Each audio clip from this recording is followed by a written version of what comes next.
Oh! Malakas na daing ni Faye nang halos sumubsob na ang kanyang mukha sa manibela ng kanyang kotse. Pinakiramdaman muna niya ang sarili bago inis na umayos ng upo sa driver's seat at tinignan sa rearview mirror ang kasunod. You gotta be kidding me. Walang pag-aatubiling bumaba si Faye ng kanyang kotse at tinignan ang bumper ng kasunod niyang sasakyan. Dikit na dikit yun sa puwetan ng kanyang kotse at kitang-kita ang pagkakayupi. Ah! Inis na pamadyak pa siya at binalingan ang driver ng kasunod niyang kotse na bigla siyang binusinahan. Abat, hoy, kung sino ko mang Poncio Pilato ka, bumaba ka riyan. Hindi mo ba alam na nabangga mo ko? Hello? Gigil na naglakad siya sa tabi ng driver's seat dahil wala naman siyang maaninag sa loob. It was all well tinted. Sunod-sunod ang ginawang pagkatok ni Faye sa bintana nito. Hoy, bumaba ka nga dyan. Harapin mo ko. Alam ba mong muntik mo na ako mapahamak, ha? At kung may nangyari sa akin, maraming buhay ang malalagay sa alanganin. Hoy, baba! Panay ang kalampag niya sa bintana ng kotse nito, habang panay rin ang busina ng kotse sa kanya. Binubusinahan na rin sila ng kanilang mga kasunod dahil naroon sila sa isang malaking intersection sa kalagitnaan ng lungsod. Naka-red light kaya siya nakatigil, nang bigla naman siyang banggain ng kasunod niya. Ah, matibay ka ha? Iniaro ni Faye ang kamay sa tapat ng bintana nang bigla ay yung bumukas. She saw a man's gorgeously looking hot face, pero hindi yun ang nakaagaw sa pansin niya, kung hindi ang takot sa mga mata nito. Takot ka rin naman pala eh. Bakit ba hindi ka kaagad humarap sa akin? I'm so sorry, miss. Please, I don't have time. If you want to sue me, here's my calling card. Nanginginig ang kamay na iniabot nito ang kabirasong papel sa kanya. Just let me go, please. Kunot noong tinanggap ni Faye ang ibinigay nito bago tinignan ang mukha ng lalaki. Bakit? May problema ka ba? Hindi lang ba ako nagawan mo ng kasalanan? Paano ako maniniwalang haharapin mo nga ako kung ganitong para kang kriminal na tumatakbo? Sa mga sandaling yon, biglang pumasok sa katauhan niya ang espiritu ng kapatid niyang si May na isang abogado. No, I'm not running away. It's just that... Hoy, pwede bang umalis kayo dyan sa harapan? Aba, nakakabala na kayo. May mga trabaho rin kami. Sigaw ng mga nasa hulihan nila. Napatingin siya sa traffic light. Naka-green na yon. Noon niya naalalang may mga pasyente nga pala siyang naghihintay sa ipinatayong ospital ng kanyang ama para sa kanya. Ang Cardio Diagnostic Medical Center. Bukod sa pagiging surgeon, siya rin ang namamahala roon. Shit! Look what you've done. I'm super late na. Sorry talaga, miss. Kailangan ko lang talaga magmadali. Sunod-sunod na lumunok ang lalaki na animoy maiiyak na. Nakita niya rin itong tumingin sa rearview mirror kaya napatingin naman siya sa backseat. God, bakit hindi mo sinabing may pasyente ka? Sigaw niya nang makita ang batang babaeng nakaupo sa backseat. Itsura pa lang ito, alam na niyang may sakit ito. Daddy? Hirap na wika ng bata. Alright, wait here. Itatabi ko lang ang kotse ko. Mabilis pa sa pag-ikot ng orasan ang mga kilos ni Faye. Sorry, officer. It's an emergency. The driver has a patient inside his car. Sabi niya sa traffic enforcer na bigla na lang sumulpot mula sa kung saan. Tingin niya, kababalik lang nito sa pwesto kaya siguro hindi niya ito napansin nang mabangga siya kanina. Ganun ba? Walang pag-aalinlangan tinulungan siya nito para madaling makatawid ang kotse ng lalaki patungo sa direksyon ng ospital. Thank you, officer. Salamat sa pagtulong niyo. Sabi ni Faye ito nang makitang nakalagpas na ng maayos ang kotse ng lalaki. Wala nga naman, miss. Sige po, mauna na rin ako. Patakbo siyang bumalik sa kanyang kotse. Wala na ang inis sa dibdib niya kani-kanina lang nang makaupo siya sa driver's seat. Hindi na rin sumagi sa isip ni Faye na kabibili lang niya last year ng kotseng yun, nang umuwi siya at napagpasyahang sa Pilipinas na lamang gugulin ang pagiging isang doktor. Maraming opportunity abroad, pero ang katwiran niya, mas masaya siyang paglingkuran ang mga kababayan dahil alam niyang kulang na kulang sa healthcare workers ang bansa. Isa pa, hindi naman siya naghahangad ng yaman dahil meron na siya niyon. In fact, hindi nga niya kinukuha ang sahod niya at ibinibigay na lamang yun sa charity. Huminga siya ng malalim at tinungkot ang calling card na ibinigay ng lalaking nakabangga sa kanya. Kevin Jose Villacarte? Nice name. Sabi niya sabay tango. Para din siyang sira na bigla na lang umiti. Well, gwapo naman talaga siya at kanina lang ako nakakita ng ganun kalalim pero expressive na mga mata. It was like he's going to eat me alive. Para ko na rin nakaharap si Tom Cruise dahil sa mga matang yon. Ay, Tom Cruise! Nagulantang siya nang biglang tumunog ang kanyang cellphone. Dali-dali niya yung sinagot nang makita ng assistant niya yon. Yes, Mindy, malapit na rin ako. Naipit lang ako sa traffic. Madaling wika niya sa nasa kabilang linya, hindi pa man ito nakakasalita. Okay po, Dr. Mondragon. Pagkabatay ng kanyang cellphone ay madaling nag-drive si Faye. Noon niya lang natanto na posibleng sa ospital nila dinala ng lalaking yun ang anak nito. Kaya pagka-park niya sa kanyang kotse, tuloy-tuloy na siya sa entrance ng ospital. Code blue, emergency room bed 8, code blue, emergency room bed 8. Sabi ng announcer nila. Doktora! Humahangos na wika ni Mindy nang lapitan siya. Hawak nito sa isang kamay ang kanyang doctor's coat. Yes, may problema ba? Yes po, you need to go to ER. Ang nasa code blue po ay ang bago niyang pasyente. What? Akin na yan. Ibinigay nito ang doctor's coat niya, habang ang kanyang mga gamit naman ay kinuha nito. Ang buhok niyang nagpasbalikat ay madali niyang itinali sa likuran bago nagsuot ng mask. Naroon na rin sa coat niya ang kanyang stethoscope kaya tumuloy na siya sa ER. Dr. Mondragon, here! Sigaw ng babaeng nurse sa kanya. Patakbo siyang lumapit sa mga ito. Naabutan niyang halos wala ng pulsong nag-a-appear sa monitor habang ang isa pang lalaking nurse ay patuloy sa pagsi-CPR sa batang pasyente. Napasinghap siya nang makilala ito. Status! Madali niyang tanong sa nurse na kasunod niya. 5-year-old female with congenital heart disease. Ventricular septal defect in particular. She's in VTouch. Get the refib now. Utos ni Faye. Madaling kumilos ang babaeng nurse at iniabot sa kanya ang aparato. Charge to 200 joules. Charging. Tugon ng nurse. Clear. Anya. Clear. Tugon ng kanyang mga kasama bago niya pinindot ang shock button. Mabilis na tiningnan ni Faye ang monitor. Halos wala pa ring pulso. Again, charge to 300 joules. Charging. Clear. Clear. Pagkapindot niya sa shock button, nagkaroon na ng response ang pulso ng bata sa monitor. Inilagay niya ang stethoscope sa tenga at itinapat yun sa dibdib nito. Alright, she's stable for now, but not in good shape. You said she has CHD? Wika ni Faye sa babaeng nurse. Yes, Doc. Then give me the ultrasound. I need to know her heart's condition. Heto na po, Doktora. Sabi naman ng lalaking nurse. Nakaantabay na talaga ang portable ultrasound sa isang tabi. Kinuha ni Faye ang ultrasound probe. Jelly, please. Heto na ho, Doktora.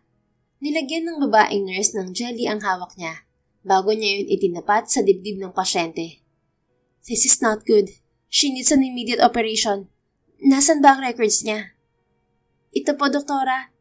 Iniabot ng babaeng nurse sa kanya ang chart na nakapatong sa gilid ng hospital bed. Binasa naman niya yung mabuti. She has a congenital heart disease, small to moderate VSD. Nakasulat dito na hindi talaga siya inoperahan noon dahil kulang pa sa timbang ang bata at hindi pa kaya ng kanyang katawan. Kaya pinaedad muna siya para makapag-adjust ang katawan niya bago isagawa ang operasyon. And she was scheduled for surgery tomorrow by Dr. Marcos. Tama ba to? Ang tinutukoy niyang doktor ay isa ring espesyalista sa puso. Yes, Doc. Kaso wala po si Dr. Marcos. May emergency daw po siyang lakad sa Singapore. I think it's about his wife po. Kaya kabilin-bilinan po niya ay sabihin agad sa inyo to. Alam na rin po ito ni Mindy. Yun nga lang, ganito ang nangyari. Paliwanag ng babaeng nurse. Alright, where's the guardian? Sandali lang po, Doktora. Mr. Villacarte?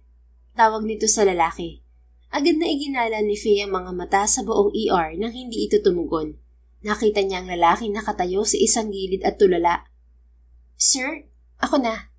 Awat ni Faye sa nurse. Madali siyang lumapit sa lalaking nanginginig ang katawan sa takot. Excuse me. Are you Mr. Villacarte, Jeannie's father? Ako nga. Pinagmasdan siya nito. Sandaling napakunot ang noo. Teka, hindi ba ikaw yung sa road? Yes, I'm Dr. Angel Faye Mondragon. I'll be taking over as Jeannie's doctor. Wala si Dr. Marcos dahil nagkaroon siya ng emergency. He's in Singapore as we speak. But rest assured, your daughter is in good hands. Is she okay? Yes, she's stable for now. But I strongly suggest we operate on her as soon as possible. Kapag inatake pa siyang muli, it could be fatal. Alam niyo naman siguro ang kondisyon niya. I'm sure Dr. Marcos told you everything you need to know. Yes, Doc. I know my daughter's illness. Good. Nasa sa inyo na ho ngayon ang desisyon. But right now, only operation could save your daughter. That's your only option. Bigla nitong hinawakan ang kamay niya. Please, Doc. Gawin niyo po ang lahat para mailigtas ang anak ko. Siya na lang ang natitirang alaala sa akin ng kanyang ina. Kahit magkano, basta mailigtas niyo lang siya. No worries, Mr. Villacarte. I know my job well. Salamat. Ngayon pa lang ay nagpapasalamat na ako. Saka na lang kayo magpasalamat kapag tapos na ang operasyon. Sa ngayon, kailangan niyo munang pirmahan ng mga dokumento para makapag-request na ako ng operating room para kay Jeannie. Of course. Sa may nurse na lang ho. Itinuro ni Faye ang nurse station. Madali namang nagtungo roon ng lalaki. Napabuntong hininga na lamang siya. May mga damdamin itong pinupukaw sa kanya, ngunit higit ang nadarama niyang awa para sa lalaki. Tingin niya, mababaliw ito kapag tuluyang nawala ang anak nito, na hindi naman niya hahayaang mangyari. Dahil sa pagkakataong ito, hindi lang ang pagiging doktor ang umiiral sa kanya, maging ang kanyang puso. Nurse Rica? Tawag niya sa kausap na nurse kanina. Siya na mismo ang lumapit dito. Yes, Doc? Pagkatapos mag-sign ni Mr. Villacarte ng emergency consent, inform the OR staff to prepare for an emergency case. Tawagan mo rin agad ang on-call anesthesiologist. And don't forget to alert my team. Ako nang bahalang tumawag sa pediatrician para may nakamonitor sa loob ng OR, just in case I'll need additional support. Sige po, Doc. Copy. Bago tumawag ng pediatrician, tumawag muna si Faye ng makakarelyebo niya para sa check-up sa araw na yun. Dahil ayaw niyang pinaghihintay ang kanyang mga pasyente. Ipinaalam din niya yun kay Mindy. Pagkatapos, tinungo na niya ang doctor's lounge para magpalit. Nang tinawag na si Faye, umusal muna siya ng panalangin bago tuluyang pumasok sa OR. Samantala, panay ang ikot ni Gavin sa labas ng OR, na hindi niya magawang umupo habang pinagmamasdan ng orasan. Ang sabi sa kanya ni Dr. Mondragon, aabutin ng 3 to 5 hours ang operasyon ni Jeannie. Kaya naman panay ang dasal niya. Kahit pa nga sinabi sa kanya ng mapagtanungan na magaling daw na doktor si Dr. Mondragon. Lord, please, wag naman po muna. Masyado pa pong bata si Jeannie. She's the only one that I have. Please. Usal niya. He was 32 when his parents died in a tragic plane crash. Pauwi na dapat ang mga ito galing sa isang business trip para sana dumalo sa kasal nila ni Dolly, ang ina ni Jeannie. Kaya sa halip na isang masayang selebrasyon, nauwi iyon sa malungkot na pamamaalam. Naghintay muna si Gavin ng 1 taon bago natuloy ang kasal nila ni Dolly. Agad naman silang biniyayaan ng anak. Ngunit sa kasamaang palad, namatay si Dolly dahil sa komplikasyon sa panganganak. At heto na naman siya. Muling nangingibabaw ang takot sa dibdib. Kung kukunin niyo po sa akin si Jeannie, isama niyo na po ako. I'm not afraid to die. Kasi ilang beses ko na rin yung naramdaman sa mga panahong kinuha niyo sila sa akin. And now that my only girl is fighting for her life, wala akong ibang inaasam kung hindi ang pagalingin niyo siya. Please spare her. Please, Lord. Hindi na namalayan ni Gavin na umiiyak na pala siya habang nakasandig ang likod sa pader. Halo-halo na ang emosyong nasa dibdib niya at hindi na niya makaya pang awatin ng sarili. Ngunit isang kamay ang dumantay sa balikat niya, kaya bahagya siyang napapitlag. Mr. Villacarte, tawag ng malaanghel na tinig na yon. Lumingon siya rito. Dr. Mondragon, please tell me that she's fine. Well, she is, Mr. Villacarte. Talaga? Nakangiting tumango ang doktor. It's safe to say that she will live a normal life from this moment onwards. Oh God. Walang pag-aalinlang ang niyakap ni Gavin ng doktora. Thank you. Thank you so much. I owe this to you, Dr. Mondragon. Hindi mo alam kung paano mo binago ang buhay ko dahil sa ginawa mong to. That's my job, Mr. Villacarte. Kahit na, ikaw pa rin ang nagligtas sa anak ko. Ikaw, ang mga kamay mo at ang buo mong team. Utang ko sa inyo ang lahat ng to. Kumawala ang doktora sa pagkakayakap sa kanya. Kung naniniwala ka sa kakayahan ko at ng team ko, siguro naman naniniwala ka rin sa Panginoon. Siya lang may kapangyarihang gawin ng imposible. Kaya higit sa akin, sa kanya ka dapat magpasalamat. I know, nagawa ko na yun sa isip ko. Pero hindi ko rin nakalain na ang isang doktor na kagaya may maniniwala sa nasa itaas. I'm a Catholic, Mr. Villacarte. I also have faith in him, aside from my talent. Doon na nagawang ngumiti ni Gavin, at kitang-kita niya kung paano natigilan ang kaharap. Someday I'll repay you. Just tell me what it is, and I'm willing to do it for you. Sabi niya. Ay sus, hindi na yun kailangan. Mas importante kasi talaga sa akin ang magligtas ng buhay. As much as possible, ayoko na may namamatay sa harapan ko, lalo na kung bata. Sandali siyang hindi nakaimik sa narinig. Oh, sorry about that, sir. Minsan talaga taklesa ako. You're also like a lioness. Komento ni Gavin. Hindi niya alam kung bakit pero aliw na aliw siyang makipag-usap dito. That was the very first time since Dolly passed away. Ha? Lioness? Oo, kanina sa may intersection. Oh, again, sorry about that. No, you don't have to. Ako naman talaga may kasalanan. May pasyente na ako tapos hindi pa ako nag-iingat. Hindi ko nga nagawang mag-signal kanina. That's clearly understood. You're in panic. Of course, your mind sometimes was blank. But anyway, sa pediatric intensive care unit muna namin ilalagay si Jeannie para mas mabantayan ang kanyang sitwasyon. Sa ngayon, we will keep her sedated to help her body recover fast. But rest assured, everything will be okay soon. Ngumiti rito si Gavin. Thanks again, Dr. Mondragon. Pero matanong ko lang, nagkita na ba tayo? Anya dahil sa halo-halong emosyon kanina. Wala talagang pumapasok sa isip niya. Ngunit sa mga sandaling yon, malinaw na sa kanyang nakikita. Nakita? Parang hindi pa naman bukod dun sa road. Bakit? You really look familiar to me. Para talagang nagkita na tayo. Sus, baka kamukha ko lang yun. Hindi, kamukhang kamukha mo talaga. Hindi ko lang maalala kung saan at kailan ko siya nakita. Alam mo na, sa dami ng iniisip ko nito mga nakalipas na taon, nagiging makakalimutin na ako. Kay Jeannie lang kasi nakatuon ng atensyon ko. Natawa ito. It's alright, Mr. Villacarte. Ganoon talaga kapag isa ka ng magulang. Huminga ng malalim si Gavin. Siguro nga. But again, thank you. Hindi talaga ako magsasawang sabihin sa'yo to. You're welcome, Mr. Villacarte. Basta kapag may gusto kang hilingin, sabihin mo lang sa akin, doktora. Pag-iisipan ko. Sige, mauna na ako sa'yo.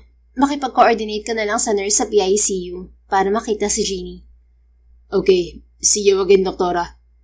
Nakangiting tumango naman ito sa kanya bago muling pumasok sa loob ng OR.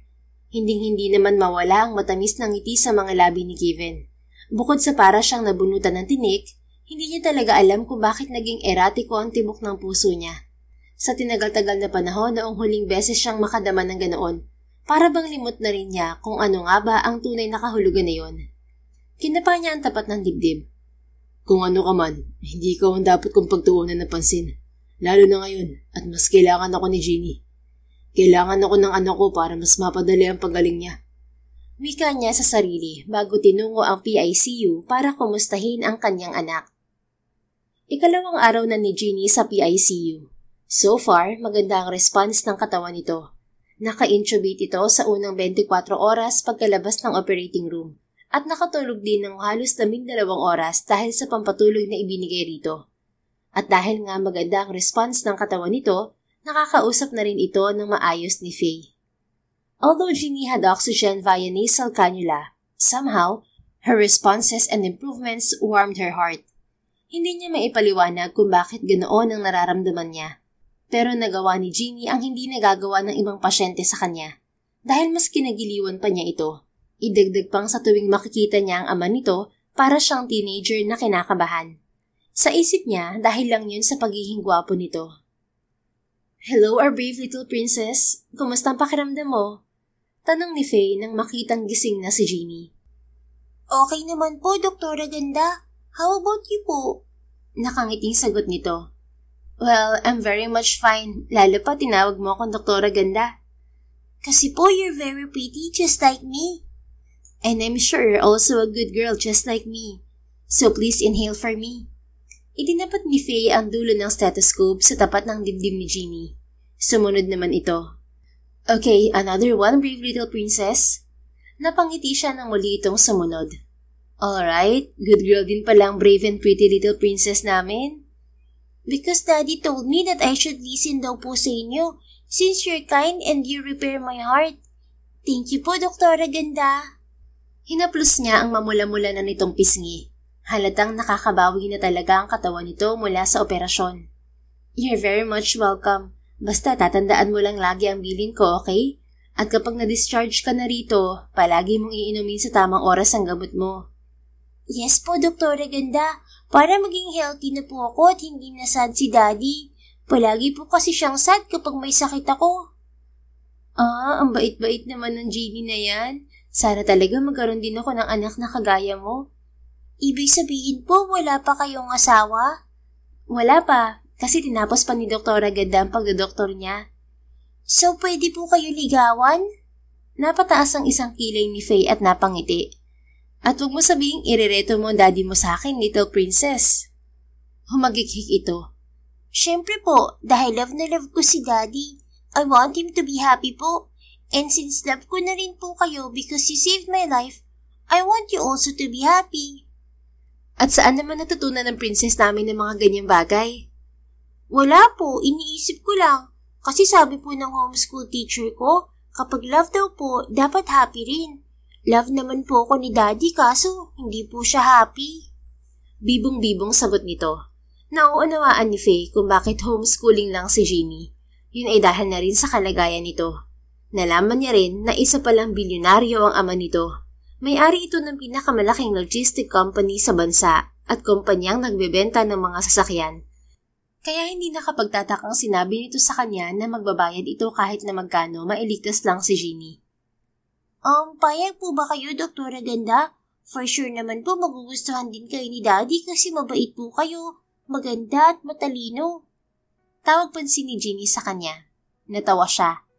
Gustuhin ko mang sagutin ka ng oo pero pagsisinungaling naman yon. At ayoko sa lahat ayang magsisinungaling ako. So, hindi ko talaga alam masagot, princess. Maybe Dad could answer me po. Hindi pa rin sumusukong wika nito. Well, maybe. Wala pa talaga sa isip ni Faye ang pagkakaroon ng kasintahan o pag-aasawa. Kahit na higit 30 na siya. Yun ay dahil na rin sa kanyang trabaho na mas malaki pang inilalaan niyang oras kaysa ano paman. At alam niyang kung papasok siya sa isang relasyon, kailangan niya itong paglaanan ng panahon. Otherwise, wala talagang mangyayari. Subalit sa kaloob-looban niya, naroon ng pag-aasam that somehow, someone will find its way to her doorstep. Kagaya sa mga kapatid niya na ngayon ay may sari-sarili ng pamilya. Sana nga dumating na rin ang taong inilaan sa kanya ng tadhana. Sige na po, our brave little princess. Aalis na po muna si Doktora Ganda para makapagpahinga ka na ulit. Saka gagamutin ko pang ibang pasyente ko. Okay po. See you later po. See you. Sige na, tulog ka na ulit at pagising mo mamaya, si Daddy naman ang makakausap mo. Kagyat na sumunod si Jeannie sa kanya. Inayos pa niya ang blanket nito na puro Disney princess ang nakatatak bago lumabas ng pediatric intensive care unit. Nagtaka pa siya nang makitang naroon si Mr. Villacarte sa may waiting area. Twice a day lang kasi pwedeng pumasok ang pamilya sa loob at 1 oras lamang ang itinatagal niyon. Yun ay para na rin sa kaligtasan ng lahat, lalong higit ang mga pasyenteng nagpapagaling o may malubhang sakit. Good morning, Dr. Mondragon. Bati sa kanya ng lalaki na may malapad ng ngiti. Naisip niya tuloy ang sinabi ni Jeannie kanina kaya bigla siyang namula. Oh, okay ka lang po ba? Tanong pa nito nang makita ang itsura niya. I'm fine. May naalala lang ako. By the way, good morning din. Bakit nga pala napaaga ang dating mo? 11 pang visiting hours Pag-iiba niya sa usapan. Gusto ko kasi kayo makausap. I know na nasabi na ninyo na hanggang 3 days si Jeannie sa PICU at bukas ay ililipat na siya sa regular ward ng mga bata. And after 3 days, kapag talagang malakas na siya, pwede na siyang discharge. Then, tuloy-tuloy lang obserbahan ng kanyang improvement hanggang sa umabot sa ika-6 na buwan. Yes, that's right. I just wanted to know, may posibilidad ba na magkaroon siya ng komplikasyon o kaya bumalik ang sakit niya? Huminga muna ng malalim si Faye bago sumagot. Mr. Villacarte, sa ngayon magandang naging response ni Jeannie sa operasyon. Kapag maayos ang pagkaka-repair ng ventricular septal defect, kadalasan ay hindi na ito bumabalik at permanente nang nagsasara ang butas sa puso. Pero tulad ng kahit anong surgery, may ilang komplikasyong posibleng mangyari sa mga susunod na buwan. Although mababa ang chance. Ilan sa mga minamonitor namin ay arrhythmia, infection, o mabagal na pag-recover ng puso. That's why kailangan pa rin ng regular check-ups at echocardiogram. Pero ang pinakamahalaga dito, your daughter is doing very well. At kung magpapatuloy ang ganyang recovery, malaki ang chance na lumaki siyang normal at healthy, na parang walang pinagdaan ng operasyon. Paliwanag niya. Oh, I understand. Tumango-tango ito. Basta palagi mo lang ipapaalala sa kanya mga bawal at hindi niya dapat gawin para maiwasan natin ng kung anumang komplikasyon sa hinaharap. Yes, doktora. Noted on that. Alright. Sige, tutuloy na ako. May rounds pa kasi ako at may check-up din. Salamat ulit, doktora. At gaya ng nasabi ko, sabihin mo na sa akin kung anong gusto mo. Basta kaya ko, gagawin ko. Natawa si Faye. Para mo na rin sinabi na pwede akong i-bribe. Biro niya. No, hindi naman sa ganun. Gusto ko lang talagang maramdaman na naging parte ako ng paggaling ng anak ko. You already are, Mr. Villacarte. Giving her the best treatment is the best thing you do as a father. But still, I insist. Kahit lunch out lang or dinner.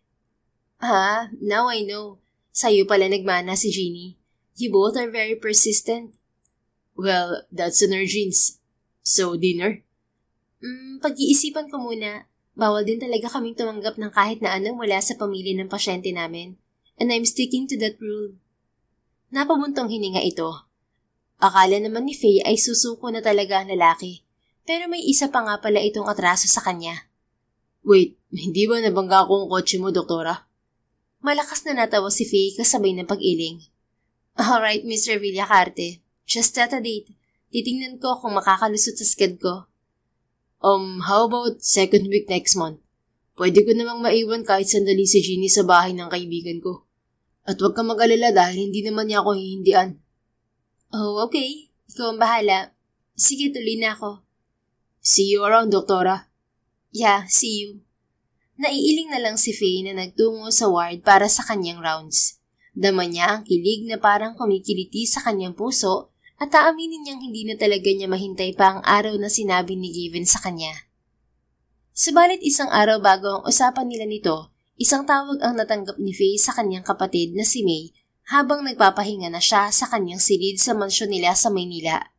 Dahil may asawa na ang katriplets niya, lumipat na ito sa bahay nito at ni Ethan kaya solo niya ang mansyon. Hi Giles, kumusta? Masiglang bungad sa kanya ni May habang ka-video call niya ito. Okay naman, ikaw. Kumusta na mga pamangkin ko? Well, ayun, tulog na rin sa wakas. Ganun ba? Siguro pag isang araw dadalawin ko kayo dyan. Nakakabagot din talaga mag-isa.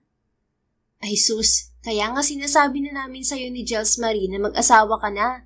Aba, literal na hindi ka na bumabata ha? You're already 32 for God's sake. Napairap si Faye. Heto na naman po tayo. Problemado na naman po siya sa edad ko. Ay nako, ewan ko sa'yo, Giles Faye. Kapag talaga nagbabagal ka, baka mauwing matandang dalaga ka at literal na tita ng bayan. Tigilan mo nga ako. Sa hindi pa dumarating ang taong magpapatibok ng puso ko eh. Anong magagawa ko? Well, mayroon naman. Napataas ang isang kilay ni Faye nang makita ang mapunoksong ngiti sa labi ng kapatid. At ano namang ibig sabihin yan, May? Ganito nga kasi. Itong friend ni Ethan, kailangan ng kadate. Alam mo naman siguro kung gaano kakamahal ng asawa ko, hindi ba? That's why I need your help. Kung paghahanap ng babaeng makakadate ng kaibigan ni Ethan, hindi ko sure kung may available sa mga doktor at nurses na kakilala ko. Hayaan mo, magtatanong ako bukas. Hoy, Faye, bakit naman ipapasa mo sa iba? Ikaw nga itong hinihingian ko ng favor. Ha? You mean, ako ang gusto mo makadate niyan? Oo, ikaw nga. Sino pa ba? May iba pa bang manang sa atin bukod sa'yo? Hoy, Jelsmy, yung bibig mo Para sabihin ko sa'yo, hindi ako manang, okay? Ang fresh-fresh ko nga eh. Parang babagong nabukad na bulaklak. Ako kaya ang pinakamaganda at pinakabatang doktor sa ospital natin. Tumawa naman ito ng malakas, kaya napasimangot si Faye. Nakita naman yun ni May, kaya tumigil ito. So ano, payag ka na? Tanong nito. Kailan ba kasi yan? Bukas. Bukas? May lakad ako eh. Sige na, please. Para lang sa asawa ko, Faye. Gusto niya rin kasi makahanap ng prospect na liligawan tong kaibigan niya. Kaya naisip kong, why not na ikaw, di ba? Single ka at single din siya. Don't worry, na-meet ko na rin itong kaibigan niya ng isang beses at masasabi kong mabait talaga siya. In all fairness. Hindi nga lang siya naka-attend ng wedding namin nun kasi busy siyang tao at maraming inaasikaso sa buhay. Napaisip sandali si Faye. Pwede ko naman siguro pakiusapan si Gavin na sa ibang araw na lang. Total may oras pa naman ako. Faye, uy, hindi ka na sumagot dyan. Ano? Untag sa kanya ni May sa video. Kasi nag-iisip ako. So? Sigurado ka ba talaga sa sinasabi mo? Alam mo na, hindi lang naman ikaw ang sigurista. Oo nga kasi, Faye. Okay, pero hindi ko sure kung tatagal ako Isa pa, hindi ko rin sigurado kung magpapaligaw ako sa kanya. You know me, kapag ayaw ko talaga. Saka iba pa rin ang taste ko sa taste mo. Baka sa'yo mabait, sa akin hindi. Ano raw yun? Nakataas ang isang kilay na tanong nito. Basta. Ano bang pupuntahan namin? Just a small charity event para sa mga batang may kapansanan. Okay. Teka, bigyan mo na rin ako ng pera na ibibigay sa charity para naman babawasan ng kayamanan ninyo. Kita mo naman nga ngayon palang nakakabawi sa investment ng ospital. Biro niya. Oo, no problem. Ipapadala ko bukas. Ako na bahala dyan.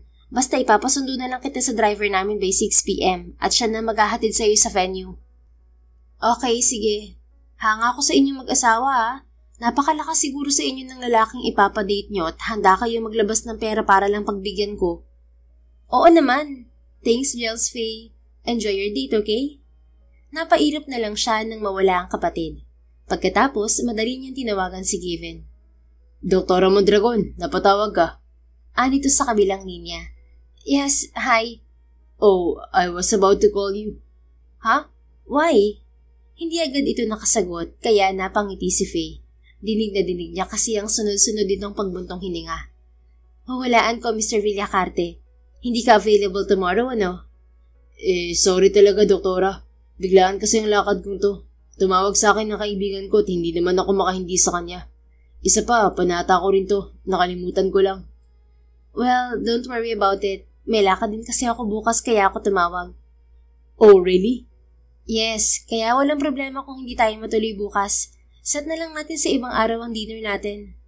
Of course, maybe next week na lang. Okay, basta wala ulit importanteng lakad tayong dalawa. Well, I'll make sure na wala na talaga. Kasi nakakahiya naman sa'yo. Ay sus, okay lang. By the way, how's Jimmy? Sinusunod ba niya lahat ng payo ko? Hindi ba siya pasaway? Bawal pa siyang mapagod Pag-iiba ni Faye sa usapan. Yes, actually, siya na mismo nagsasabi ko anong bawal niyang gawin o kainin. Oh wow, that's great. Madali talaga makakabawi ang katawan niya. Baka nga hindi na tayo maghintay ng 6 months para dun. I hope so, Doc. At yun ay dahil na rin sa'yo. At sa'yo rin, Gavin. At para bang may unawaan silang dalawa dahil sabay pa silang nagkatawanan. So, where is she now?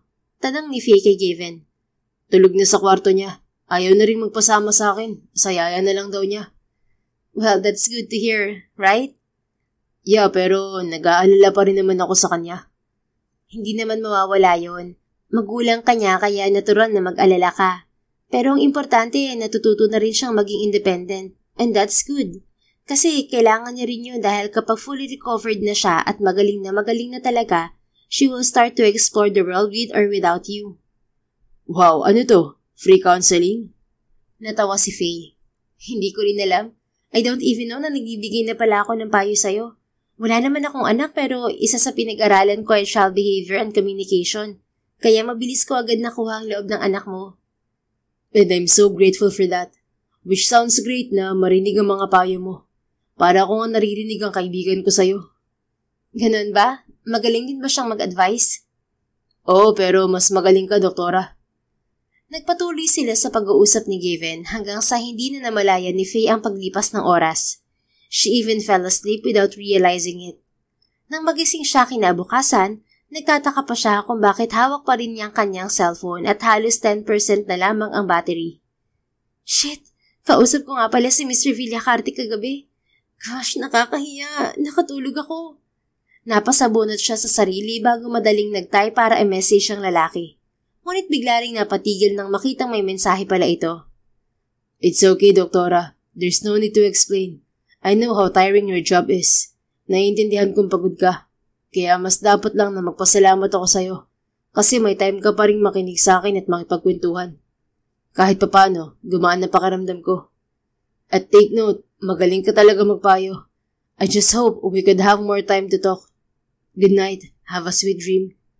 Basa ni Faye sa text message na yon ng lalaki na may kasama pang smiley emoticon sa dulo. Napakagatlabi siya, at nang hindi talaga mapigil ang nadaramang kilig, kinuha niya ang isang unan at doon tumili ng pagkalakas-lakas. Ilang segundo rin siya sa ganoong posisyon bago tumunghay at tinapik-tapik ang magkabila niyang pisngi. Oh God, bakit para akong teenager na kilig na kilig? Bakit ganito kabilis ang tibok ng puso ko? Ito na bang sinasabi ng mga kapatid kong sign? Gusto ko na ba talaga si Mr. Villacarte? Parang silang kausap niya sa sarili sabay iling. I don't really know. Bakit wala rin naman akong maisagot? Ganito ba talaga ka-unpredictable ang lahat? Kung ganito rin lang, parang ayoko na lang magkagusto sa isang tao. Sabi ni Faye at kinuha ang kanyang charger. I-charge niya muna ang kanyang cellphone bago tumayo at nagtungo sa banyo para maglinis ng kanyang katawan. Day off niya hanggang bukas kaya may oras pa siya para mag-beauty rest. Pipili rin siya sa closet niya nang isusuot niya mamayang gabi.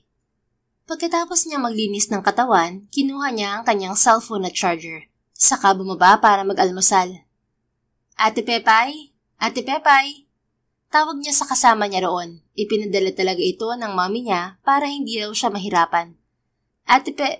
Natigil si Faye sa paglalakad sa gitna ng kanilang sala patungong kusina nang makita niya ang isang pumpon ng pulang rosa sa ibabaw ng center table.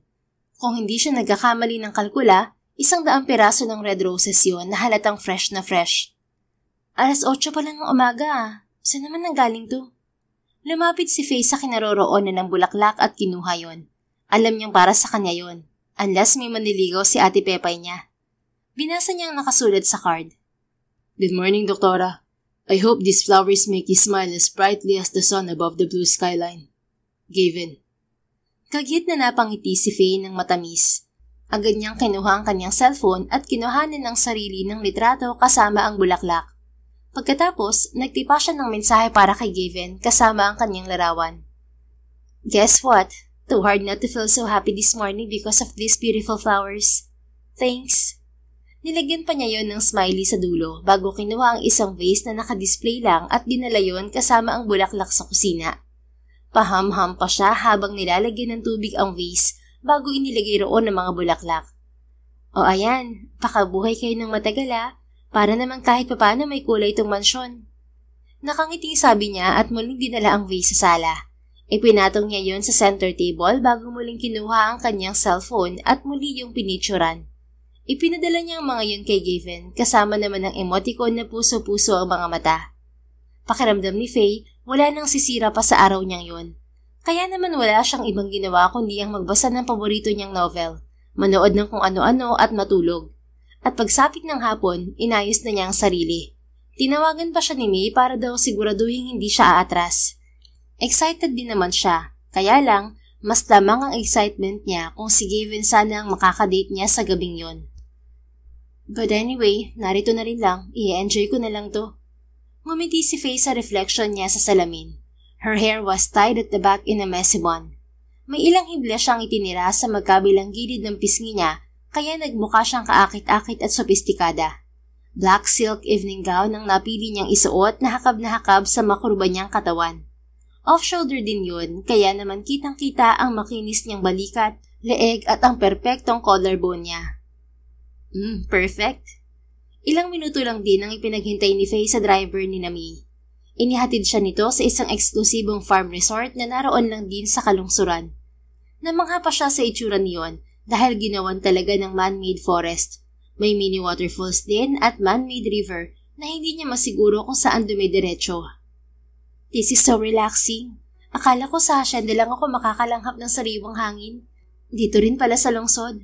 Ang bongga naman ng charity event na to at dito talaga ginanap. Pero kung sa bagay, mayaman sigurong may-ari. Sabi pa niya bago iginalang muli ang mga mata sa paligid. Siguro kung hindi pa niya naaalala kung anong ipinunta niya roon, Baka tuluyan na siyang nalibang.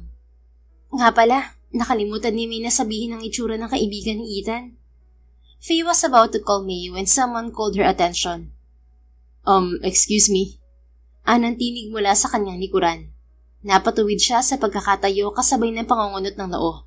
Familiar kasi ang boses. Mr. Villacarte? Anya paglingon sa kanyang likuran at makita kung sino ang gwapong nilalang na naroon. Nakasuot ito ng itim na tuxedo at maayos na nakawaks ang alon-along buhok. Bagong ahit din ito at halatang ang bango. Gosh, walang panama si Tom Cruise. Ang gwapo niya. Parang sirang tili niya sa isip. Doktora Mondragon? Kunot noong tanong nito nang makilala siya. Anong ginagawa mo rito? Panabay nilang tanong. Pareho silang natigilan. Pagkaway sabay na nagkatawanan. Hanggang sa tumigil ang lalaki at tinitigan siya sa nanlalaking mga mata. I knew it. Bulalas nito. Ha? I knew it. Sabi ko na. Ang alin, Gavin? Na may kamukha ka. You're me, sister. Kaya pala sabi ko parang nagkita na tayo dati pa. Si Faye naman ang natigilan at nanlaki ang mga mata. You mean, ikaw ang friend daw ni Ethan? Yeah, ako nga. And did you know na nasa kanila si Jeannie ngayon? They volunteered to watch her. Natawa siya habang iiling-iling. Si May at Ethan talaga? Di ba talaga sinabi ang mga pangalan natin para di na tayo nagkagulatan dito ngayon? Si Gavin naman ang natawa. Well, I guess we really are destined to see each other tonight. Sabi niya. At naniniwala ka ba ron? Tanong nito. Saan? Sa tadhana. I guess now. Yeah, me too. So, ibig ding sabihin nito, tayo talagang makadate ngayong gabi. Ganon na nga. Muling pinagmasdan ni Gavin ang kaharap. Faye was already a breathtaking scene even with her back view. Pero ngayong kaharap na niya ito, mas napatunayan niyang anghel nga ito na bumaba sa lupa. At hindi niya napigilang makadama ng pagmamalaki sa gabing yon dahil siya ang kadate nito. Ang totoo kasi, nangihinayang talaga siya dahil hindi natuloy ang dinner nila. Pero mapaglaro talaga ang tadhana. Never did he imagine that she will be his date. Siguro, mas kailangan niyang pasalamatan si Ethan dahil ginawan pa siya nito ng malaking pabor. So, tititigan mo na lang ba ako o papasok na tayo sa loob? Untag sa kanya ng babae. Napangiti si Gavin. I just can't help myself but admire you. Ang ganda mo kasi ngayong gabi. Namula ito. Thanks, pero matagal ko nang alam yan. Ako rin ang pinakamaganda sa dalawa kong katriplets. Pero wag mo sasabihin kay May dahil hindi yun papayag. Nagkatawanan sila bago niya iniaraw ang siko niya rito. Humawak naman si Faye roon. Shall we? Tanong pa niya sa katabi. Yeah, let's go. Maingat niyang inalalayan ng babae papasok sa napakagandang pavilion. It was owned by one of his friends. Actually, kaibigan nila ni Ethan. Ang kaibigan din nilang yon ang may-ari na foundation na sumusuporta sa mga batang may kapansanan. At isa siya sa co-founder niyon kaya hindi talaga siya pwedeng mawala sa gabing yon. Mula kasi noong ipinanganak si Jeannie at malaman niyang may butas ito sa puso, naging panatan na niya ang magbigay sa kung saan saang charity. Hanggang sa lapitan siya na kaibigan. Hindi naman siya tumanggi dahil alam niyang mas marami ang matutulungan niyang bata na hindi lamang may sakit, maging may mga special needs din at mga ulila na o kaya naman ay iniwan ng mga magulang. Gabay ng Pagmamahal Foundation. Ani Faye sa kanyang tabi. Nakatingin ito sa unahan, sa karatulang naka-flash sa malaking screen na naroon. Yes, I co-founded this foundation. Alam mo na, dahil na rin kay Jeannie. Pero sadya bang sa atin sila lahat nakatingin, Gavin? Pili lang ang mga taong inimbitahan nila sa gabing yon, na halos mga kakilala ni Gavin kaya napangiti siya sa tanong ni Faye. Ang ganda mo raw kasi. Ha? Pero hindi lang naman ikaw. Gwapo rin daw ang kadate mo, Doc. Muling nagkulay kamatis ang magkabilang pisngi ni Faye. Hindi ko alam na masyado ka palang bulero. Hindi ako nagbibiro, Doktora. You look like an angel sent from the heavens above. Pero naniniwala akong anghel ka talaga. Dahil na rin sa malaking papel na ginampanan mo sa buhay namin, Jeannie. Ngunit alam kong hindi lang naman kaming mag-ama ang binago mo ang buhay. Alam ko marami ka pang natulungan dahil na rin sa aking talento mo sa larangan ng medisina. You're complimenting me too much, Mr. Villacarte. Baka masanay ako niyan. Well, wala namang problema sa akin kung masanay ka. Feeling ko nga, mas maigi na yun. Kasi kahit papaano, may nasasabihan ako ng magagandang bagay bukod kay Jenny. Isang malapad ng ngiti ang itinugon nito sa kanya bago muling iginala ang mga mata sa paligid. Gavin, on the other hand, couldn't explain the warmth that he felt inside his heart while staring at her.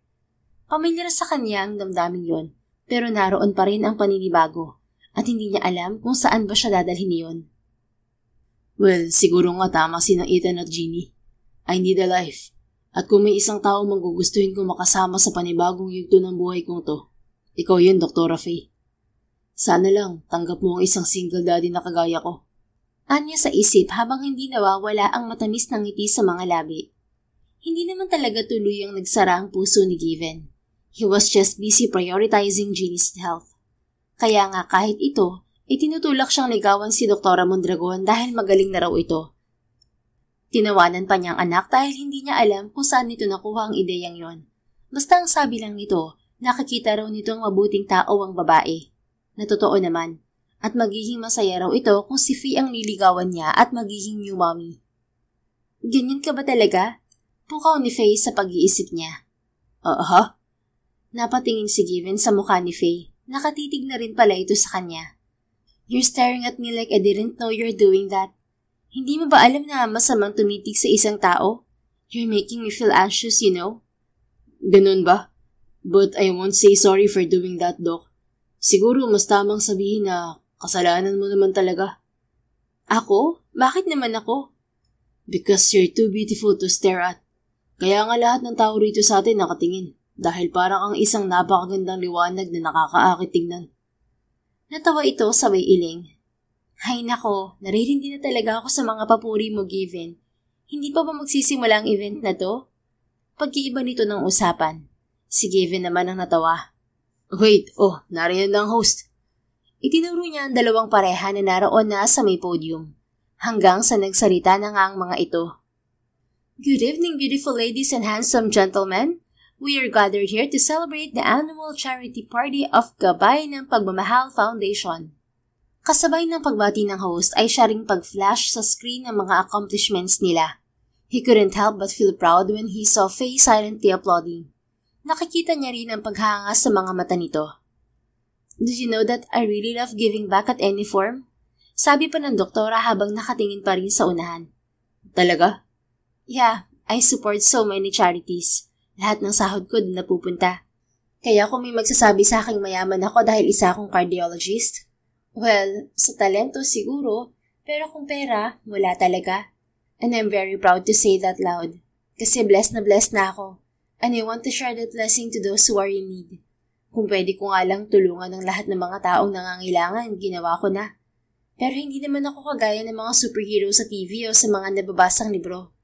But yeah, that's my ultimate goal na imposible namang talaga. Mahabang wika nito. Matagal na hindi nakainis si Gavin. He didn't realize he had found a gem in the form of her. Totoong hindi na dapat niya ito pakawalan. Would you want to go out on a date with me? Walang patumpik-tumpik na tanong niya kay Faye. Ano ka mo? I said, would you want to go out on a date with me? Matagal siya nitong tinitigan pagkaway na tawa. Seryoso ka ba, Gavin? Oo, seryoso ako. Dahil nakikita ko kung anong klaseng tao ka. You're a one-of-a-kind gemstone that should be treasured. Pero hindi naman ako nagmamadali. Gusto ko lang makasigurong papayag ka. I know, busy ka talaga. At saka kung tanggap mo rin ang single dad na gaya ko. No, I mean, okay. Lalabas rin naman talaga tayo, hindi ba?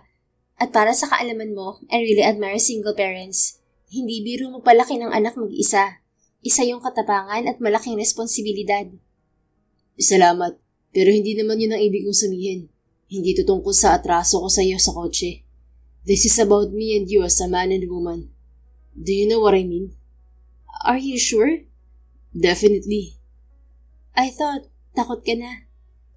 I am, pero mas nakakatakot naman kung hahayaan na lang kitang makawala pa. You know, I've never been like this since my wife passed away. Palagi naririto sa dibdib ko ang takot na baka bigla ring mawala sa akin si Jeannie. Pero dahil sa pagdating mo, nagbago ang lahat sa buhay namin mag-ama. You gave us hope to hold on to faith again. Yun pa lang, isang malaking sign na para sabihin kong ikaw talaga nakatadhanang makasama namin. Mahabang wika ni Gavin. Wait lang Gavin. You're taking it too far. Pareho nating alam na hindi madali ang sumabak sa kahit na anong relasyon. Lalong mas mahirap dahil oras ang lagi mong kalaban dito. Oras at ang trabaho ko. Well, I don't care. Pwede naman ako mag-adjust para sa'yo. Kaya mo ba talaga? Naghahamon ang tinig na wika nito. Kakayanin. Buo ang loob na sagot ni Gavin. Pero ikaw ba, kakayanin mo rin makasama ang isang tulad kong single dad? Payag ka bang magkaroon ng instant anak? Because I'm always a package deal. Matagal itong nag-isip habang nakatitig din sa kanya. Pagkatapos, huminga ito ng malalim. Did you know that Jeannie already asked me about that? Seryosong tanong nito. Si Jeannie? Ang alin? Yeah. She asked me kung pwede mo raw ba akong ligawan kasi mabait daw ako, maganda at matalino. At first, hindi ko talaga alam ang isasagot ko sa kanya. But here we are. You're really asking me to date you. And not only that, to be your partner in life. Tama ba ako ng pagkakaintindi ko? Yes, hindi dahil sa desperado ako, kundi dahil nakikita kong ang mas maswerte dito, kami ni Jeannie. Yun ay kung tatanggapin mo lang naman siya. Jeannie's not a problem here. It's about feelings. Mahirap magkamali dahil may batang masasangkot. Napangiti si Gavin. Well, kung tatanungin mo ako kung gusto kita, hindi ko na siguro kailangan pang sabihin sa'yo ang sagot. Kasi nakikita mo naman to. Kaya kung walang kaso sa'yo na may anak ako, mas lalo ako magpupursinging ligawan ka. Sa panahon kasi ngayon, bibihira ng kagaya mo na handang maging instant nanay. Mahabang wika ni Gavin. Napailing ito.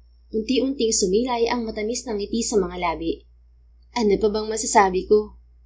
So, payag ka nang mag-date tayo? Yeah, let's try. Pero wag na wag mo talaga akong masisisisi at paghahanapan ng buong oras ha. I love my job and I love saving lives. Huwag ka mag-alala, nauunawaan ko ang tawag ng tungkulin mo. I am mature enough to know and understand your situation. Same as you understand mine. Kaya ngayon pa lang, tututunayan ko na sa iyong sincero ako sa sinasabi kong to. Nangingislap ang mga matang wika ni Gavin. Let's see. Tumangot-tangong wika nito. Mula ng gabing yon, nag-umpisang manligaw si Gavin kay Faye. Attracted naman talaga siya sa lalaki noong una pa, pero mas lalo yata siyang na-attract dito dahil halos pareho sila ng personalidad. Bukod pa roon, mapagmahal talaga itong ama. Kagaya na lamang ng araw na yon, sabi nito sa kanya, ipakikita raw nito ang isa pang side nito na hindi pa niya lubos na nakikita. Akala naman niya kung ano na. Yun pala, para ipakita sa kanya kung anong klaseng ama ito kay Jeannie. Dok, ganda! Tumitiling bati sa kanya ni Jeannie na agad sumungaw sa bintana ng kotse. Nasa backseat ito, nakaupo sa kid's chair. Oh, hi there, little princess. Kumusta ng napakabait kong pasyente? Halos 4 na buwan na rin ang nakalipas mula noong maoperahan niya ito. So far, maganda talaga ang response ng katawan ni Jeannie at bumalik na ang tunay na sigla. I'm okay po, Dok Ganda. How about you po? Okay na okay po ba kayo ni Daddy? Namula si Faye at hindi agad nakaimik na ikinatawa ni Gavin na naroon na sa kanyang tabi. Princess, you're making Doc Ganda blush. Pabirong wika ng lalaki. I just wanted to know po if he's treating you well. Tita May said that he should so that I could have a mommy in the future. You want me to be your mommy? Gulat niyang tanong dito. Opo, kasi alam kong gustong-gusto ka rin po ni Daddy. Narinig mo, Doc? Singit ni Gavin na ikanalingon niya rito.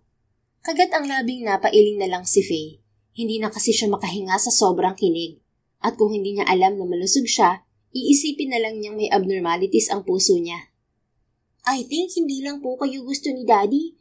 I think he said to me that he loves you po. Sabi pa rin ni Jeannie. You said that? Tanong niya kay Gavin na hindi na yata nawawala ang matamis ng ngiti sa mga labi. Hindi pa ba halata sa mga kilos ko, Doktora Ganda? I don't know. Hindi ka naman nagsasalita sa tuwing magkasama tayo. Kaya paano ko malalaman? Because action speaks louder than words. Pero better pa rin kung sinasabi mo talaga. Alright, suko na ako. Itinaas pa ni Gavin ang 2 kamay. I love you, Doktora Angel Faye Mondragon. Is that enough? Ano? I just said the words you wanted to hear from me. Gusto mo bang ulitin ko po, Doc Ganda? Hindi nakasagot si Faye. Nakalimutan na rin niyang kasama nila si Jeannie at nakikinig ito sa kanila. Basta nakatitig lang siya kay Gavin habang halos lumabas na ang kanyang puso sa dibdib. Okay. I love you, Faye. I really, really love you. Hindi talaga niya alam kung paano magre-react, kaya napapadyak na lang siya sabay hampas sa dibdib nito. Hey, I just said I love you. Bakit naman may paghampas ka pang nalalaman, Dok? Sige ka, baka bumuka ang puso ko. Punong-puno kasi yan ng pagmamahal sa'yo. Corny, kasi nagugulat ka. Hindi ba, yun naman ang gusto mong marinig? Ay, ewan. Tara na nga kung saan man tayo pupunta. Teka, hindi mo ba ako sinasagot, Dok? Tinaasan ni Faye ng isang kilay ang lalaki. Agad-agad gusto niyang sagot? Hindi ba pwedeng mag-isip muna? Mag-isip? Sumilip ito sa loob ng kotse. Princess, si Doc ganda. Ayaw pang sagutin si Daddy kahit halata namang in love na siya sa akin. Humagighik si Jeannie habang siya naman ay nanlaki ang mga mata. Hoy, huwag kang ano dyan. Jeannie, huwag mo pakinggan ng daddy mo. Hindi ba dapat lang napag-isipan muna ni Doc ganda ang kanyang gagawin? Kasi baka mamaya nag-joke lang si daddy mo. Tuluyan ang natawa ng malakas si Jeannie kaya nagkatinginan sila ni Gavin. You're so cute po. Pagi po talaga kayo kaya tama kami ni na Tita May at Tito Ethan. Ani Jeannie na ikinalingon nila rito. Did you know po? I was going to ask your help pero nang makita ko po si Tita May na kamukhang kamukha nyo, akala ko po talaga kayo siya, Dok Ganda. Pero iba naman po siya kumilos at magsalita. Kahit po ang style ng hair nyo, iba rin. Kaya hindi na po ako nakatiis na magtanong. Ang tinutukoy nito ay noong gabing may charity event ang foundation ni Gavin. Ang kwento sa kanya ni May na hindi alam ni Faye kung paniniwalaan ba niya, hindi pa raw talaga nito nakikita si Jeannie dahil nga hindi naman daw gaanong lumalabas ng bahay ang mag-ama. Hindi rin daw nito alam na siya ang doktor ni Jeannie. And what happened that night was a pure coincidence. Gusto lang talaga raw ni Ethan na magkaroon kahit papaano ng ibang buhay si Gavin. Gusto raw nitong lumigaya ang kaibigan. Both her sister and brother-in-law didn't know that they already knew each other. Nagulat pa ang mga ito sa naging kwento niya dahil ang alam daw ni Ethan ay lalaki ang doktor ni Jeannie. Na totoo naman, yun ay bago atakihin ang bata at siya na ang pumalit kay Doc Marcos. I really wanted to ask your help po, pero nang sabihin nila na kapatid ko po ni Tita May at ikaw daw po ang kadate ni Daddy ng gabing yun, ang saya ko po. Kasi hindi ko na po pala kailangan magdasal ng paulit-ulit kay Papa Jesus at mangulit sa kanya. Because he already heard my prayers. Kaya sana po, kayo na talaga maging mami ko, Dok Ganda. I really like you po to be my mommy and my dad's wife someday. Nakaka-pressure naman to, pero masaya. Ani Faye sa isip. Nangilid ang luha niya at mabilis na hinalikan sa pisngi si Jeannie. Thank you, little princess. I also like your daddy. A lot. Hindi lang kasi siya gwapo, mabait at matulungin kagaya ko. Mapagmahal din siyang ama. Talaga po? Pero syempre, mag-boyfriend at girlfriend lang muna kami sa ngayon. Kasi ang pag-aasawa, hindi naman yan pwedeng agad-agad. Ang pag-aasawa, pinag-iisipan. Kasi ayaw kong sa bandang huli masaktan ka namin. Okay ba yon? Okay naman po. Thank you, Tita Faye. I love you po. Ito naman ang humalik sa pisngi niya. Ang bilis Tita Faye agad after Doc Ganda, princess. Siyempre po, kasi girlfriend na po kayo ni Daddy. Kaso ang tanong po, okay lang kaya si Daddy? Kasi para na po siyang yung Barbie doll ko na hindi magalaw. Puna ni Jeannie bago sinilip ang ama sa kanyang tabi. Napabaling si Faye kay Gavin. Hindi nga ito kumikilos at nakatitig lang sa kanya. Hoy, tinapik niya ito sa braso. Ngumiti naman to sa kanya. Talaga, Doc? Anong talaga? Na-girlfriend na kita? Oo, hindi mo ba narinig? No, gusto kong ulitin mo. Aha, demanding ka pala ha. Bakit ngayon ko lang nalaman yan? Faye naman Para itong batang lumabi. Natawa siya. Opo, you heard me right. You're now officially my boyfriend, Mr. Villacarte. Okay na po ba? Of course. At nagulat pa si Faye nang bigla siya nitong yakapin. Hindi ka magsisisi sa decision mo. You and Jeannie will always be my top priority. And the only person in this world who owns my heart. Gumanti siya ng yakap dito. Ako rin. Kayo ni Jeannie ang isa sa mga magiging priority ko. At hayaan mo, sisikapin kong mas maglaan ng oras sa inyo. Take it slow, honey. Makakapaghintay naman ako. We can adjust for you. Okay, salamat kung ganun. Pagkatapos ng aminang yon, nagtungo sila sa Kids Museum. Hindi pa kasi pwede ang extreme activities para kay Jeannie. Palagi lang din itong nakasakay sa stroller nito para hindi ito mapagod. Enjoy na enjoy naman ito sa paglilibot nila. Napansin pa niya ang pagiging interesado nito sa pagbe-bake, pagde-drawing, at pati ang pagiging alagad ng medisina. Tita Faye, magiging doktor din po ako paglaki ko, just like you. Sabi nito sa kanya. Oh, really, princess? Yes po. Talaga anak, you want to be a doctor? Tanong naman ni Gavin dito. Opo, gusto ko rin pong maging doktor ng mga bata para maligtas ko po sila. Parang si Tita Faye po sa akin. That's so nice, princess. And you know that daddy will support you all the way. Ani Gavin habang hinahaplos ang buhok ni Jeannie. Ako rin, kaya kapag may mga tanong ka o kailangan malaman, just ask me, okay? Sabi naman ni Faye. Okay po, tita, daddy. Nang matapos nila ang Kids Museum, kumain sila ng tanghalian. Pagsapit ng hapon, sa Ocean Park naman sila dumiretso. Hindi maipaliwanag ni Faye ang kanyang nadarama. Basta masayang-masaya siya habang nakikita ang kakaibang kislap sa mga mata ni Jeannie at panay ang palakpak sa mga pinanonood nila. Para bang siya talaga ang nagluwal dito kahit na hindi naman. 2 buwan pa ang matuling lumipas. Gavin and Faye's relationship was getting stronger each passing day. Walang hindi sila napagkakasunduan lalo pat si Faye mismo ang gumagawa ng paraan para lagi silang makasama ni Jeannie. At dahil sa gawin na yun nito, naisip ni Gavin sorpresahin ng kasintahan. Ikinonsulta pa niya yon kay May at Jeannie, na madali namang sinang-ayunan ng dalawa. Kaya naman kakaba-kaba ang dibdib ni Gavin habang kasama niya si Faye na bumababa na ng chopper. Ano ba talaga meron at naka-chopper pa tayo? Tanong ni Faye sa kanya. Narentahan talaga niya yun para lamang sa gabing yun. Can you just trust me and just close your eyes? Malambing niyang wika. Ha? Bakit naman? Ang dilim-dilim na nga eh. Baka naman matapilok na ako. Nakagaon pa naman ako kasi sabi mo formal event to. Honey, just please do what I ask, okay? Huminga ito ng malalim. Fine. Thanks. Hindi ko naman pakakawalan ng kamay mo eh. I will hold your hand so tight para hindi ka ma-fall. Kasi ang gusto ko, sa akin ka lang dapat na mahulog. Araw-araw, Doktora Ganda. Ang corny ha. Sige na, ito na. Nakapikit na ako. Baka kasi kung ano pang masabi mo. Nagsasabi lang po ako ng totoo. Ay sus, baka gusto mo lang talaga akong wag mawala sa tabi mo. Naisa rin nga sa mga dahilan kung bakit gusto ko nakapikit ka. Para palagi ka nakadikit sa akin. Sinasabi ko na nga ba eh. At hinampas pa siya ni Faye sa dibdib.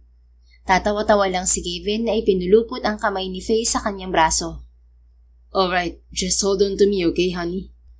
Ano pa nga bang magagawa ko kung nakapikit na ako? Wala, kaya wala ring dayaan. Bawal lang sumilip. Magkakakulitiw ka. Hindi yan gagana sa akin. Para sabihin ko sa'yo, doktor ang kasama mo. Kahit na, malay mo. Ewan, tara na nga. Masuyo namang inilalayan ni Gavin ang kasintahan.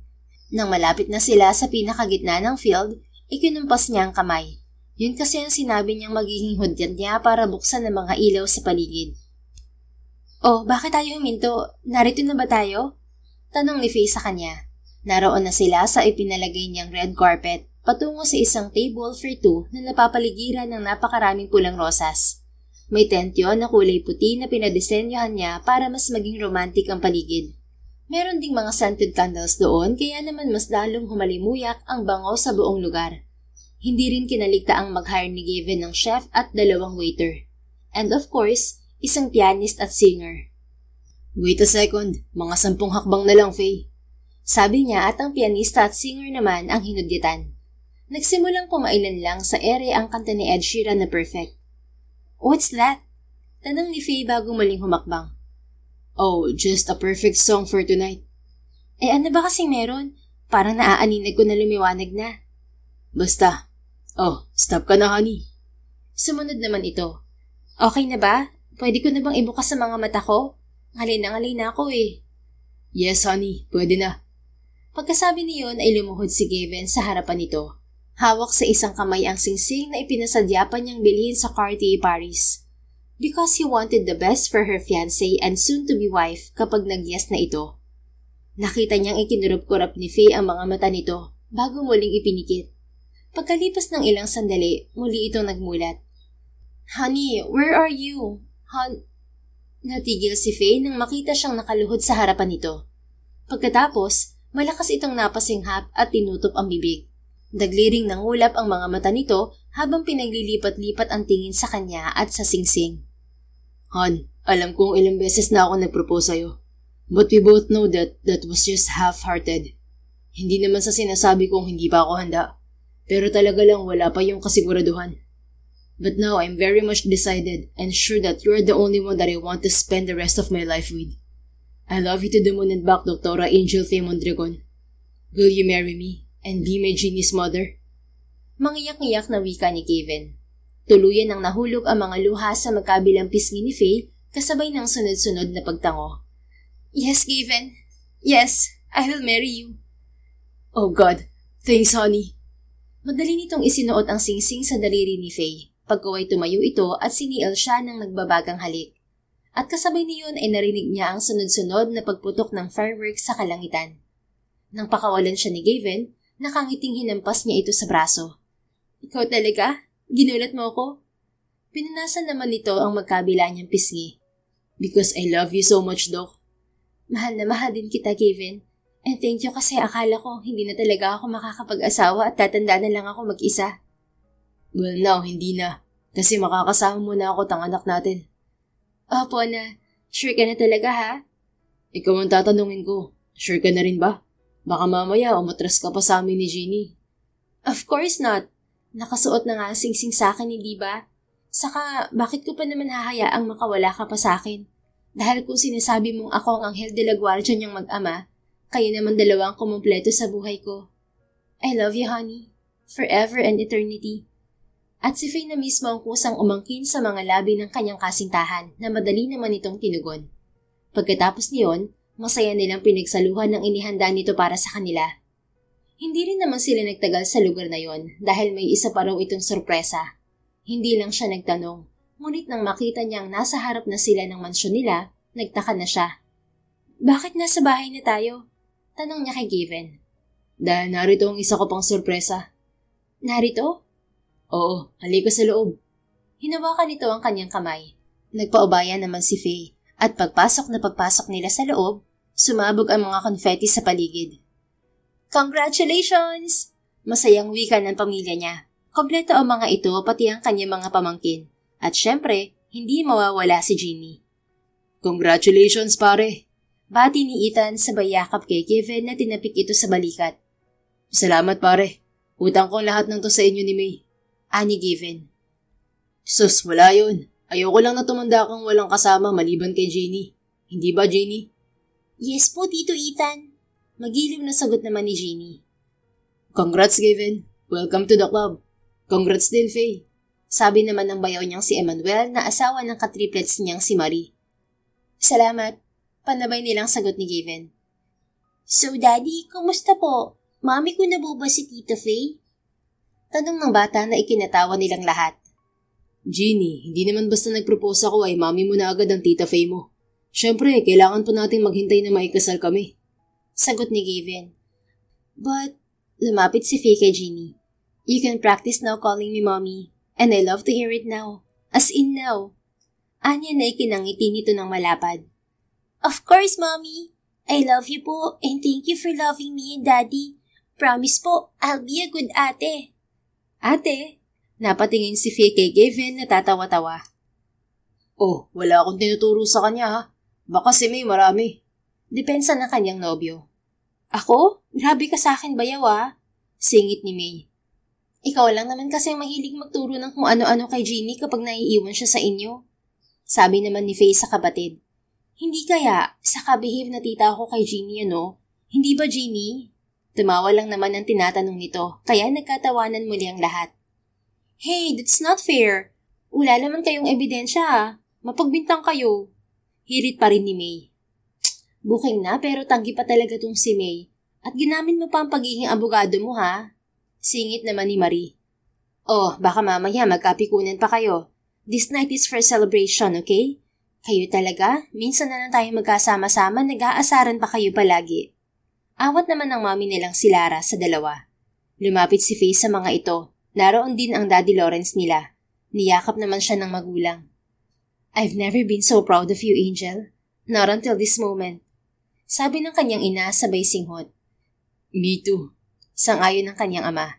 Alam naming hindi madali ang ganitong desisyon. Pero hindi ka nagdalawang isip na tanggapin sina Gavin at Jeannie sa buhay mo. Hindi nga talaga kami nagkamali ng pagpapalaki sa inyong tatlong magkakapatid. That's because we have the best parents in the world. Sagot niya.